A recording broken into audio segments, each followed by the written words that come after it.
All right. So my name's Rick. I've wanted to do this for a while, and I finally kind of put together a spreadsheet the other day, and so I thought I'd run you through it.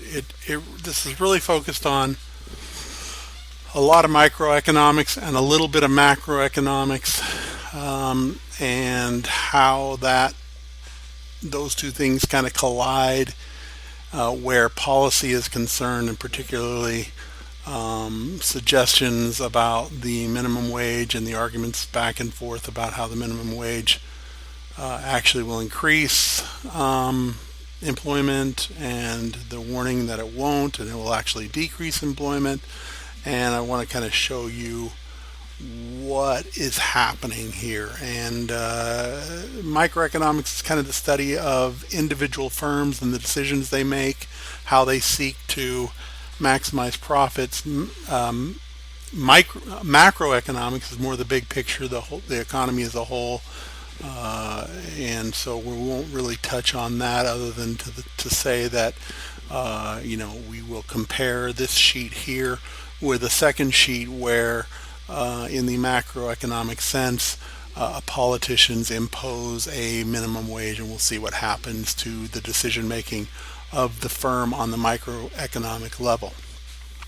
First, of course, you want to talk about your supply and demand. We kind of understand that, but just to kind of run through it, let me just make sure everybody's clear on it. I have a certain price for a good, let's say a hamburger.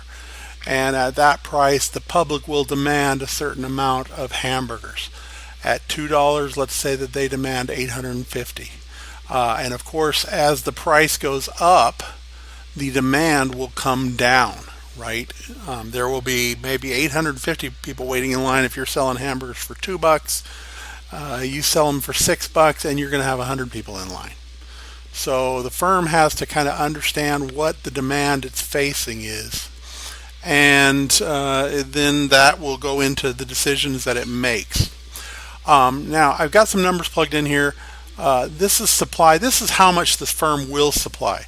When you're actually talking about the supply curve, you're talking about what the firm would supply given any certain price. So it's the opposite of the demand curve. So kind of ignore these numbers here and just understand that at $2, the firm is less inclined to supply a whole lot of hamburgers, where if it can get $6, it's going to have a lot of hamburgers that it's going to want to get involved in and produce. So that's kind of the theory. Now, what it will produce, if it will produce, is going to be what we call equilibrium, and that's where the two lines cross. That's where the supply and the demand curve both intersect at a certain number and price.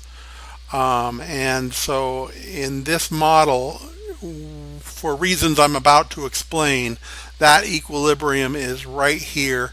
400 hamburgers are demanded, and 400 will be produced at $4 a piece. Okay. Let's switch over to this other side here, because I want to talk first. We're going to work through these light blue or gray here is we're going to talk about wages and labor costs, and how much of that goes into the hamburger.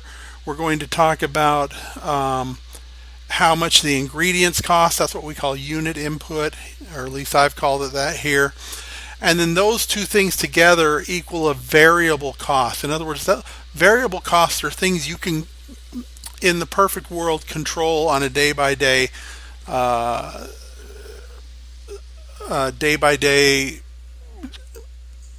decision making, right? So you decide one day, hey, I'm not going to have anybody come in. I'm not going to buy any ingredients. Let's say you were to buy your ingredients for all the stuff you're going to make that day every morning. You just decide not to. Well, then your variable costs for that day are zero. If nobody shows up to work and you don't go buy any ingredients, you have zero variable cost. Okay. Then we're going to talk about fixed cost. And fixed costs are those things that you can't avoid. If you rent and pay rent for a restaurant building at the beginning of the month, or you buy it and you own it, then for as long as you have paid the rent and can't get it back, or as long as you have own that building and can't sell it, you have to pay that cost. And so that is a fixed cost, and it doesn't matter whether you don't have anybody come in to work and don't buy any ingredients or not, you're going to absorb that cost. So while this may bounce around for reasons we'll talk about, the average labor cost per hamburger, while that will bounce around, and while the unit one will be fixed because it takes a certain amount of ingredients to produce a hamburger, no matter what, and we're gonna assume that we can buy exactly what we need to keep this simple. Then your variable costs, which are just these two things added together, right? Your labor cost per hamburger plus your ingredients is going to equal a variable cost, and that's going to bounce around. Unlike that, you're going to have a fixed cost that's going to be very high if you only do 100 hamburgers. If you have to pay $400 a month for some place or a day, whatever it is you're talking about, let's say it's $400 a day, and there's nothing you can do about it. You pay that in the morning before, or you pay it, at the beginning of the month, a whole bunch of money, and it's going to cost you average $400 a day. Then for that day, it depends on how many hamburgers you make. If you make 100 hamburgers, then your a fixed cost per hamburger that day is $4. So you better be able to charge more than $4 plus whatever the variable cost is to be able to make that, to be able to sell those 100 hamburgers. If you can't, then you wouldn't do it because you're going to lose money, or you're going to lose the $4 anyway. Maybe you won't go buy this. Maybe you'll just lose your $4. But as you make more and more, then you will lower that cost per hamburger. And we will talk about how at some point there's just not enough room in that restaurant, right, to make that many hamburgers, right? So what we're going to do here is talk about a few limitations, but we'll start over here with the wages, and we'll work our way over, and we'll get to this unit cost. That's how much it total cost per hamburger. And we'll see how that, produce, and what revenue is produced by each of these amounts. And so what your total cost is and what your profit would be then. And we'll kind of work through that and see where that leads us. Okay, so let's talk about the employees. The assumptions for this are that you have one employee and you're going to pay him $10 an hour, and that employee can make, let's just say, 10 hamburgers in an hour. Okay, it's hard to be realistic because we want to keep the numbers reasonable and small and fairly simple. So let's just say the average employee, and everybody's average, can make $10 an hour. And so we're going to pay our employees $10 an hour. That means if they work an 8-hour day, they're going to make $80. We're going to have to pay them $80. And if they can make 10 an hour and they work an 8-hour day, they can make 80 hamburgers. Okay, so each employee can make 80 hamburgers. Well, if you want to sell 100 hamburgers, can you hire one employee? No. An employee can only make 80 hamburgers. So you got to have 2 employees. So here's your 2 employees you're going to hire. You're going to pay them $10 an hour and $80 each. And so 2 employees at $80 a day, or $10 an hour times 2 times 8 is going to be $160. So you're going to have to pay them $160 to make these 100 hamburgers if that's where you wind up. Okay. Now, can 2 employees make 150 hamburgers? Well, yes, actually they can, because they can make 80 each, right? And so this number, because of the way numbers I've used just to make it easy, this number here actually reflects how many hamburgers they can make. It also reflects the total cost of the labor I got to pay my employees if I have 2 employees at $10 an hour for one day, okay, or for 1 month, or whatever unit of time we're talking about, okay? But it also represents, because I've kept the number simple, it also represents how many hamburgers they can do. Well, you can see that if they do 100 hamburgers and I got to pay them I got to pay them $10 an hour no matter what, right? So 100 hamburgers, and I got 2 employees. Let's say they're both going to be making 50. How many can they make a day? They can make 80, but they're only going to be doing 50. So they're going to be less productive employees than if I could sell 150. But we have to see where our costs wind up. And we have to take into all this into consideration and see where our profit is maximized before we decide where that's going to be. But for the time being, let's just say, okay, I'm going to make 100 hamburgers and it's going to cost me 160. So my labor cost per hamburger is going to be $1.60, right? So I need to make that first and foremost, right? But if I can get the cost up to 150, I can still do it with 2 employees because they can make 160. So I can still only hire the 2 employees. And now that 160 is divided over 150 hamburgers, you can see my unit cost drops to 107, or my labor cost per unit drops to $1.07. So it's cheaper for me if those guys are more productive. If I don't have to hire 2 guys to make 100, if I can hire 2 guys to make 150, now I'm doing better because they're almost as productive as they can be. They're both making 75 hamburgers a day, which is just 5 hamburgers shy of their max, right? But if I try to sell $200 a day, what happens? Well, how many can these guys make again? They can only make 160. So they can't do 200. If I'm going to sell 200, I got to go out and get another guy. And at $10, now my price increases to 240. And at 240, I'm not maximizing. Now they're all making 70, 60 something hamburgers a day. So now they're a little less productive than they were. They're not as unproductive as these guys, but they're a little less productive. So you can see that labor cost per hamburger jumps up again to 120.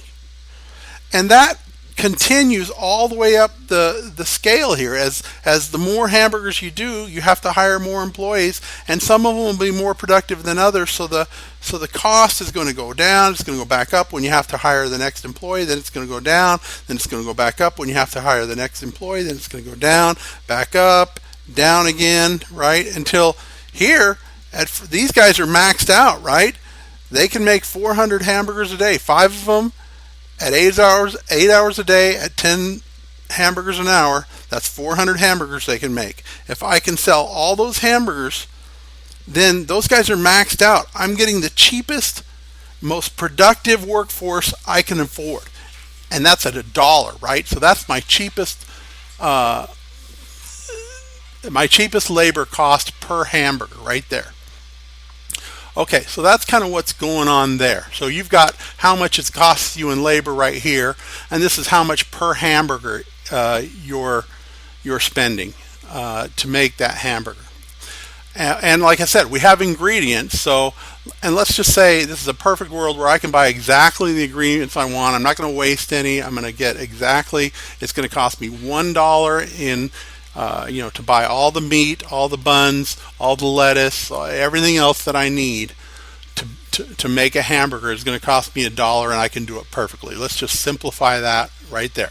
Okay, then these two things together, what it costs me to hire somebody and divide that up by however many hamburgers I'm making, plus what the ingredients for each hamburger cost me, those two things added together are going to be your total variable cost. So that's the cost, like I said earlier, that's the cost that I can control every day in the ideal world. That's the cost I could wake up and say, you know what, I don't think today's a hamburger day. I'm going to save my money. I'm going to, those guys are just going to have to go fishing or skiing or whatever, and I'm not going to pay them. And I'm not going to buy any stuff on the way in. I'm not going to stop by Costco and buy all the stuff on the way in because I just know nobody's going to buy hamburgers today. I'm going to save my money. Okay, that's something you could do. Would you still have to pay for the store? Yes. So let's go there next, right? And before we do, we'll just say, okay, so this is the total variable cost, and you can see it bounces around mostly because the labor cost bounces around, and you multiply that variable cost by however many you make, however many hamburgers you're going to make and sell, and that's your total variable cost for the day, right? And you can see that that's going to go up as as the number of hamburgers goes up. Okay. Now let's talk about fixed costs. Let's say this place costs you $400 a day. Let's just use a day as, let's say we're talking about a day. So it's going to cost you $400 a day, but that's something you got to either pay up front, or it's the average of the ownership costs of a building you purchased, and you can't sell it. You can't wake up that day and just go, you know what, I'm not going to make anything today, so I'm going to go ahead and sell my building. Or I'm not going to make anything today, so I'm going to call the landlord that I'm renting this from and just tell him, hey, no rent today, pal. I'm not going to work today. Because that's not how buildings and rent and stuff works, right? You get locked in. And those costs are called fixed costs because they're locked in. So let's say this is just one store, and you want to have one store and it costs you $400 a day. Well, that divided however many hamburgers you're going to make is your unit fixed cost. That's the cost per hamburger of all the fixed costs. And you can see, like I said earlier, that as you make more, that cost will go down per hamburger. Now here, you're still paying $400 a day, but now you're making 365 hamburgers, so it's only costing you $1.10 in fixed costs per hamburger. Okay, and you can see that continues, and it continues all the way up to here. But let's say, at some point you can only make so many hamburgers in a store. You've only got so many grills, you've only got so much equipment in there, dishwashers, what have you, to take care of everything you need to do. And at some point, you're going to have to pile into another store, right? You're going to have to get a second store. So you can see this cost, unit fixed cost, going down as the number goes up. But let's say at 500 is the max that you can do. So you can get it here, and you can get this down to 82 cents of fixed cost per hamburger you sell. But when you go over 500, you got to go get that next store. And of course, just like labor, when you hire that next employee, the cost jumps up. When you go from 6 employees to 7, the cost goes from $1.07 to $1.14 per hamburger. Same here. When you go from one, except it's even worse, right? It's even bigger because stores are, typically so much more. But here you got to pay $400 a day for one store, and you got to pay $800 a day for 2 stores. And you just went from just selling 50 more hamburgers, because this is maxed out at 500. So you got to go get that second store. Then all of a sudden, now this cost spread across however many hamburgers you sell, and your costs jump right back up again. So and then they start going down again until you have to hire the next one, right? At 1,000, you'd have to get a third store. So that's what's going on there, and that may kind of be in a different place than your variable costs, right? So that's kind of what firms are facing. That's what they're facing with regards to their decision making and their cost structure.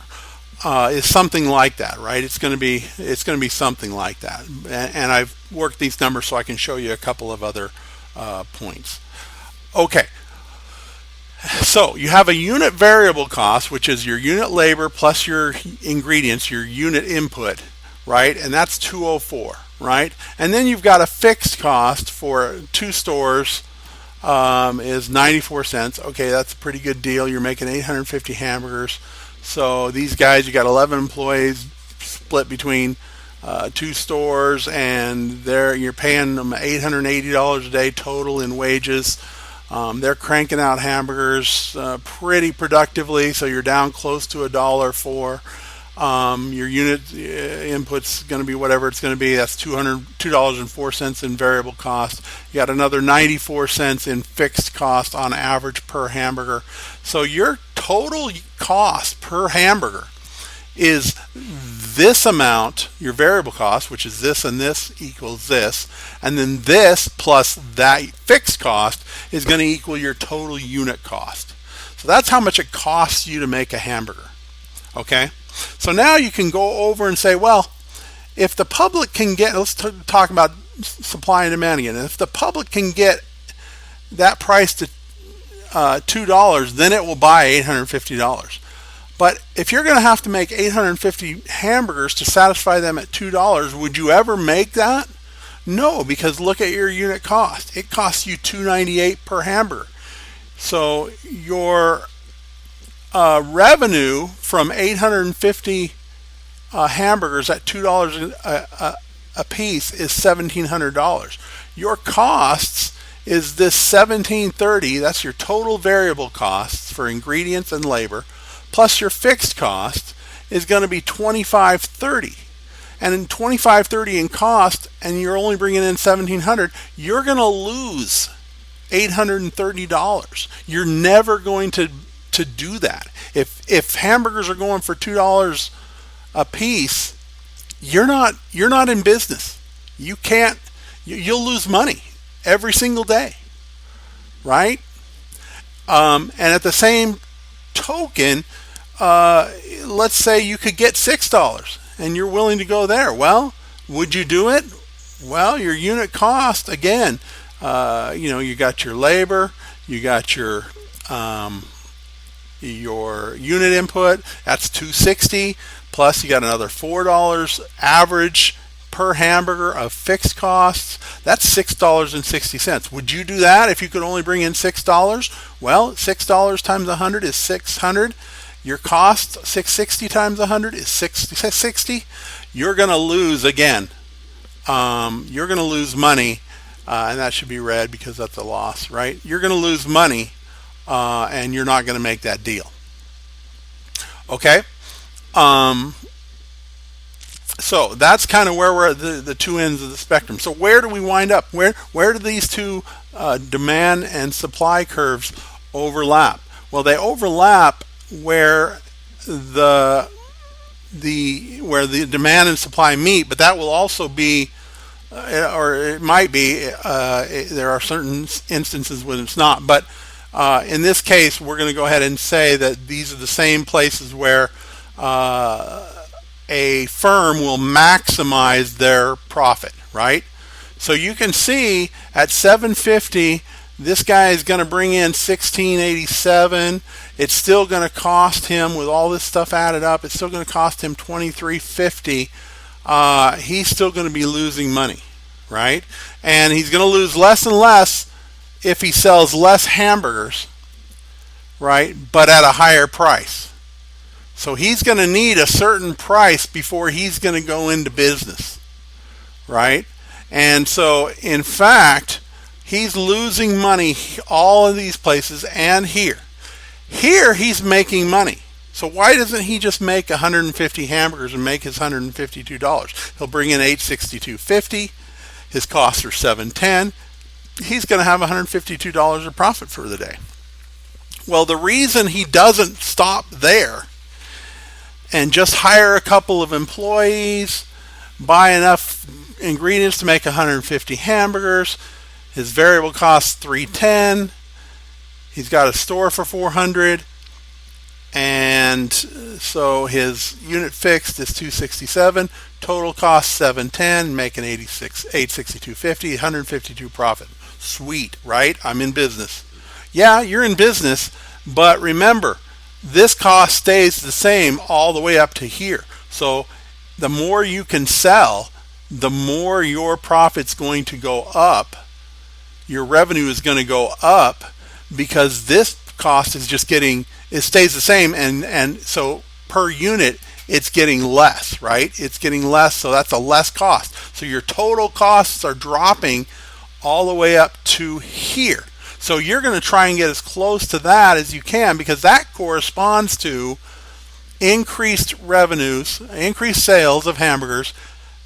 At some point, your prices are dropping all the way up, or at least the price that your prices are dropping all the way up, because at that many people need a lower price to buy that many. So you've got to drop your price at that time, but your costs are also dropping.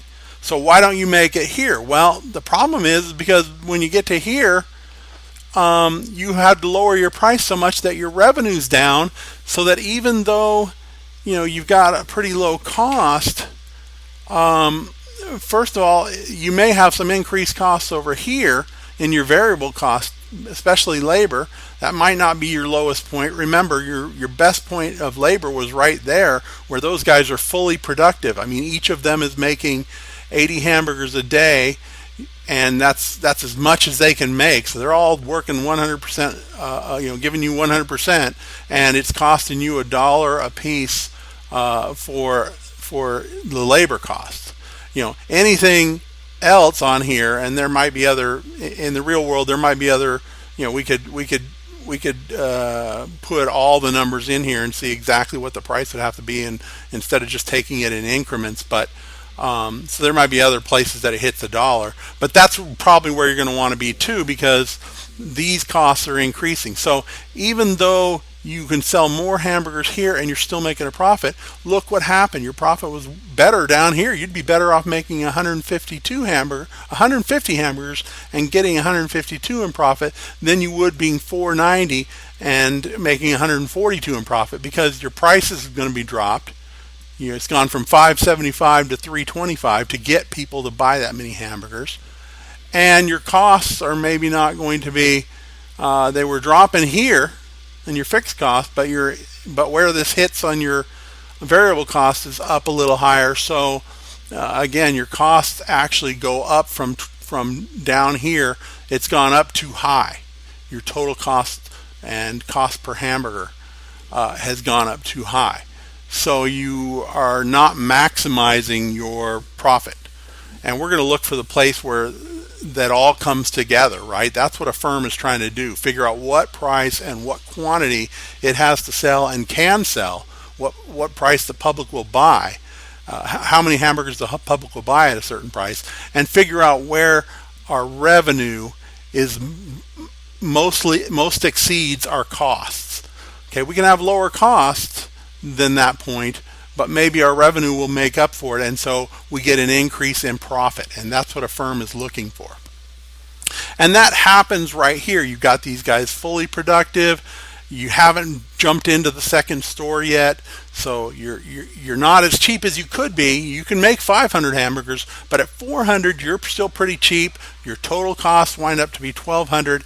At this price, you are maximizing revenue. Yeah, you can make more revenue if you sold 850 at 2, but that doesn't get you the profit you need. So you will settle to sell 400 hamburgers at $4 a piece and bring in $1,600. And at that price, your cost is $1,200, and you have maximized your profit at $400. Okay. Is that the only thing you would do? What if you couldn't do that? What if for some reason that wasn't available for you? So that, let's just say that's not the supply and demand curve equilibrium, right? Or something happens to it. But generally, the rest of these numbers stay the same. Let's talk from here to here. Let's say those numbers stay the same, but this number doesn't work out. And so the equilibrium starts to wind up here or here or here or even up to here. Okay, there's no way you're in business here. The question is, would you be in business here? Or let's say there. Would you be in business there? Well, if that was the only place you can be in business, you'd still make a profit. So yes, you would do that deal. If that was where your profit was maximized for whatever reason, you would do that deal and you would still make a profit. It wouldn't be the gravy times of $400 a day in profit, but you'd still be clearing $245. And if you can make a profit, any profit, that's what you will do. The more interesting question becomes, would you do this deal here? Are you going to make a profit? No. But would you do this deal? And the answer is actually, for some period of time, you would. Because you have invested a certain amount of money in fixed costs that you can't get out of. Remember, these are the locked-in costs. So you buy that factory, or you buy that restaurant, or two restaurants in this case, and you've already paid for them. You're going to lose that money whether you stay in business or not. So at that point, the only question becomes, until you can sell them, the only you would you the question becomes, okay, you might try to sell them. Say you own them. You might try to sell them, or say you're renting them and you might try to get out of that lease. But until you sell it, or until you can get somebody else in there to take over, and try maybe something different, you're stuck with it. So you've got to pay that. So for that amount of time, the question becomes, well, will you keep your doors open? And the answer is, for all these periods in the yellow, yes. And the answer here is no. And why is that? And the principle involved here is, I will still stay in business. And if the price drops to $3 or $2.75, and that's all I can charge, or $2.50 or $2.25, I will still go in there and hire these people to make hamburgers, and I will buy these ingredients. Why? If I'm going to lose money on all these deals, right? Why would I do it? Well, of course, if I have a choice between these, I'm going to try to lose the least amount possible, right? But if I don't, and this is the number that I'm going to have to sell every day, the question becomes, would I be open on this day if I'm going to sell 650 hamburgers and I'm going to lose $662? And the answer is yes, for all of these in the yellow. And the reason is because your variable revenue exceeds your variable costs by a certain amount. And what I mean by that is, you're going to bring in at 540 hamburgers, you're going to bring in $620. Okay? If I compare that $620 to what it cost me in my total variable cost, it's $1,100. That means my total revenue for those 540 hamburgers I'm going to sell exceeds the $1,100 that it will cost me to be open, at least in variable cost. In other words, I ignore the total fixed cost because I'm going to have to pay it anyway.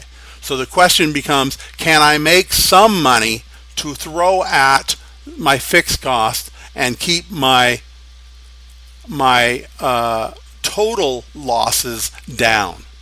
And that's why a guy or a woman who owns a restaurant will make this decision to, even when they're losing money, stay open until they can cut this fixed cost loose. When they can do that, then they'll do it, and they'll get out because they don't want to continue losing money forever. So everything, even though we talk about fixed costs and being locked in, everything is variable in the long run, but in the short run, there are costs that you can avoid and there are costs that you can't avoid. And you can fire people pretty easily and tell them don't come tomorrow, and you can tell people I'm not buying anything from you when they show up. But if you've already paid the rent or you already bought the building, then until you can cut it loose, you're stuck with that. So the question becomes, does your revenue exceed your total variable cost such that you will make the decision to at least make the 520 to throw at the 800 that you're going to lose anyway, and minimize your profit and keep it down to 280. Same thing with these other things here. Again, you're getting less, right? You're selling more hamburgers, and so your amount that you're exceeding your variable cost, because you have to keep hiring employees, you have to buy more stuff, so your total variable costs continue to increase, which is going to even put you further in the hole. But if that's all you could do, you would do it because you would at least have $137 to throw at the 800 you're going to spend anyway. So your loss will only be $662.50, rather than if you shut the doors, you lose $800 a day. The reason you wouldn't do it here is then because at this point the revenue you can make is $1,700. What it would cost you to make 850 hamburgers is $880 plus your unit costs and you'd wind up with a variable cost of $1,730. So your $1,700 doesn't cover your variable cost. So all you're doing then is losing the $800 and losing $30 more. So at that point, you lock the doors, you tell the employees goodbye, you tell the vendors who are trying to sell you hamburger ingredients, no thanks, and you shut the door and you eat the $800, which minimizes your loss. It's all about maximizing profit and minimizing loss. Here you choose the $800 to lose rather than the $830. That's how a firm thinks. And that's what they're trying to get to this $400. Okay, now let's finish this up by, now that we've been through this chart, we'll turn to this next page. It's the same chart. The only thing different now is that the government has stepped in and said, let's go back here for a second. Let's just talk about where we're at. So here with this chart, you would not do any of these things with a zero. You would do these, you would do this maximizes your profit. You would do these and still make a profit. You would actually make a profit here too, if you had to, if this was all you could do. But if the public will buy four at $4, then your revenue is maximized. So why raise your price to here as long as you can maximize your revenue? You would never raise your price just to get this and lower profits. A higher price would result in lower profits. So you would go where the demand and your supply equals at your maximum profit point. Okay? You would still do it here if you had to. You would go lower if you had to draw those people in. Your profit would diminish until you finally hit the point where you would still be in business, but you start losing money overall, but you're still covering your variable costs. So it's offsetting at least a little bit of this $800 you've already spent. And then at some point you stop. Okay, so at the ideal point, it's right here. You maximize $400. Let's just take a look at what's going on. Your unit costs are $3. You're making basically a dollar a hamburger in profit. That's the best. I could have put a column in there for that too, and you'd see that a dollar would be the best profit you could get on each hamburger. Okay, but the same thing is with this 400 hamburgers, $400. So you're good to go. It costs you $3. You're making a dollar of profit on everyone, selling it at $4. All these things are happening. So what do you have? You have one store, you have 5 employees, and all these things follow, right? You're paying total employees, you're paying them each $80 a day, 5 of them, that's $400, okay? So that's 5 employees. Now let's look at what happened when the government steps in and says, no, wages have to go up. People can't live on wages. They've got to get $15 an hour. Well, these are all the same numbers. But look what happens to the costs now, right? At 100, remember before, you were losing $60. Now at 100, you're losing $140 because wages have gone up. Wages have gone up $80, right? $160. Now you got to pay those same 2 employees at $15 an hour. You got to pay them $240. So now you're losing $140. So you would never do this deal, right? And look at the bottom end, right? You could hire 11 people, but you got to pay them $15 an hour now. So your labor goes up. All these unit labor costs jump up. Even though your ingredients are the same, even though your restaurant is the same, which arguably wouldn't happen because these would actually go up too, because as these people have more money to spend, they're going to go out in the workplace, increase demand for everything else, and these costs are going to go up too. You will reach some new equilibrium somewhere down the road. But let's just say for the immediate fact, this is the day after the minimum wage takes effect. So this next day, you've got to pay these guys $15 an hour, and here's what you're looking at, right? So the other inflationary pressures have not yet hit rents. They've not yet hit food. It's just a pure increase in labor cost. Okay, so now total labor is now $13.20, Well, you couldn't sell. You wouldn't sell 850 before, right? Because you were going to lose the 800 plus. Now you're going to lose an additional 30. You weren't going to make that deal either. But now look at, you wouldn't even do 750 or 670 because now your variable costs have jumped up because of labor costs, increased labor costs. So now you won't even do those deals, right? And you would do four of these. Now you're going to be actually losing money on, remember 490? 490, you would make a profit and you would easily cover your variable costs, right? It's not the greatest profit in the world. You had 400 bucks. That was going to be awesome. But if that's all you could do, you would take the 142.50 and still be in business. You'd stay in business. You wouldn't even try to get rid of the place. You'd stay in business. That's generally true, right? Okay. If there's other things you can do with your money in your investment, you could sell this thing and get a better return on your investment. You might go do that. Again, that's in the long run, not in the short run. But in the short run, for as long as you had that, you just go ahead unless you could get rid of it and do something else. But let's ignore that's what they call opportunity cost. What else could you do with your money that you might be missing out on if you stick with this or make this decision? So, but let's ignore that for the time being, and let's just focus on the comparison between these two. So at 490, you're making money, and at 490 here, you are losing money. So you will whereas here, and let's take 540 is even more interesting. Remember, 540, we would stay in business because we're making $520 over our variable cost to throw at our 800 we're going to lose anyway. So we're going to only lose 280 instead of 800. So we're going to do this deal. Let's go to 540 here. Do we do this deal? Yeah, we do. But the numbers are different. And let's look at 670. 670. Will we do this deal? Yeah, we're going to, instead of losing 800, we're going to lose 515 because we're still exceeding our variable costs with our revenue. But let's look at 670 here. Do we do this deal anymore? No, because now we're going to lose our 800 plus another 75. So if we were to make $675 with this, we would actually increase our loss. So we would never hire 9 employees and stay in business in the short term even.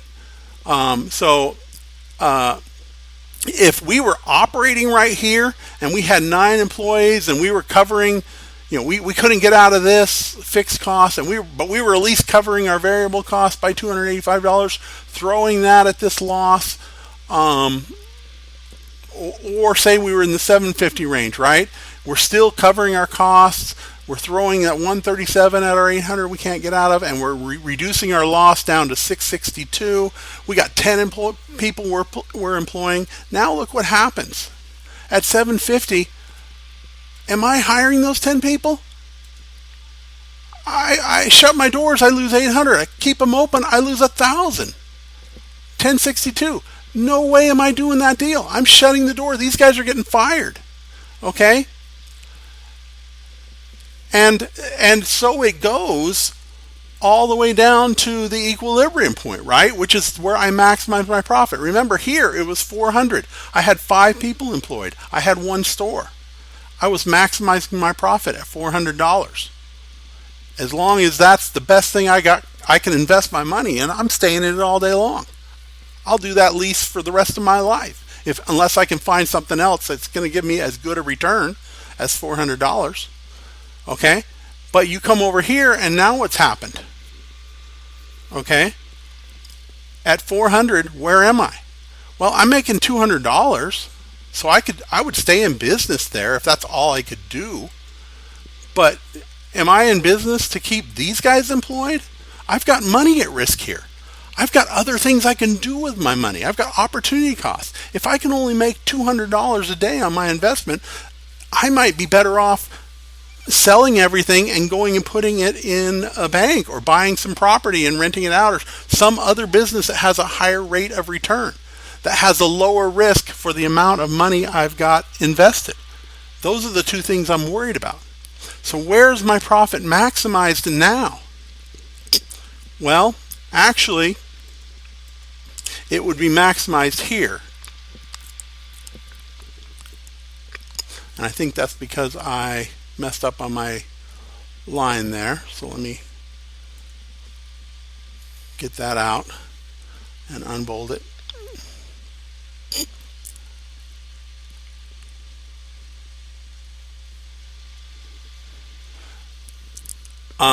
And so my maximum profit now is right here,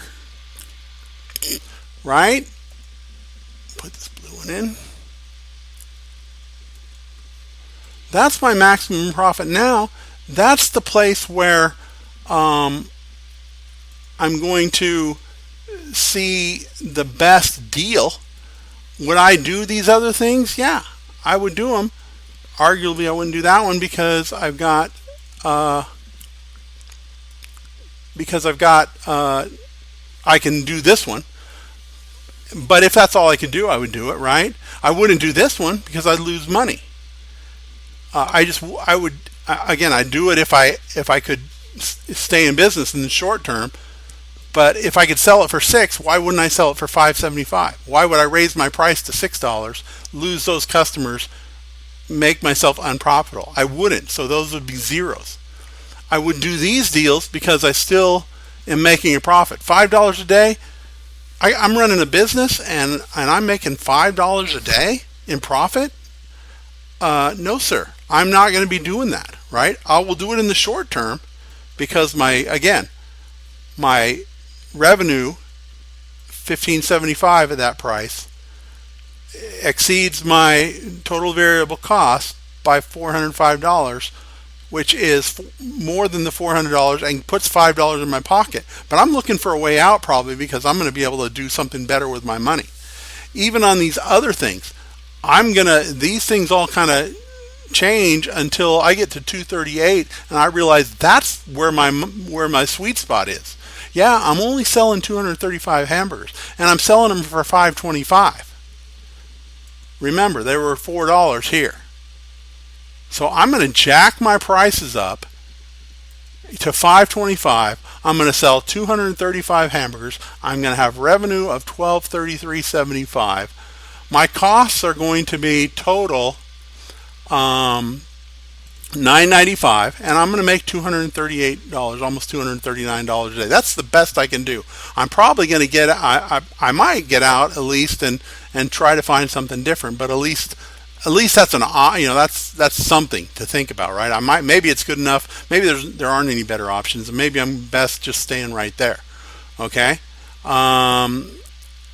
Again, all of these green ones here, I'm staying in. I'm staying in on the yellow, at least for the short term, right? Until I can cut this loose, right? If I've already bought 2 stores and all of a sudden this is where the market goes and I don't have anything and the government's jacked up the minimum wage, I'll still do this for a little while.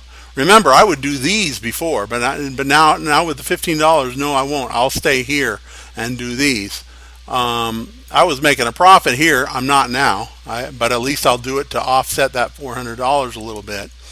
My maximum profit before was here, so I would keep 5 people employed and make maximum profit of $400, if you recall. That's what that number was. But now my maximum profit's here. So that's what I'm going to do. I'm going to go ahead and raise prices to account for the increase in the wage. I'm going to sell less hamburgers. I know that, but that's the best I can do. That's where my profit is maximized. That's what I'll seek to do. And how many people will I lay off when the minimum wage hits, right? I had 5. I'm going to cut 2 of them loose, and we're going to go ahead and make 235 hamburgers instead of 400, right? See how that works?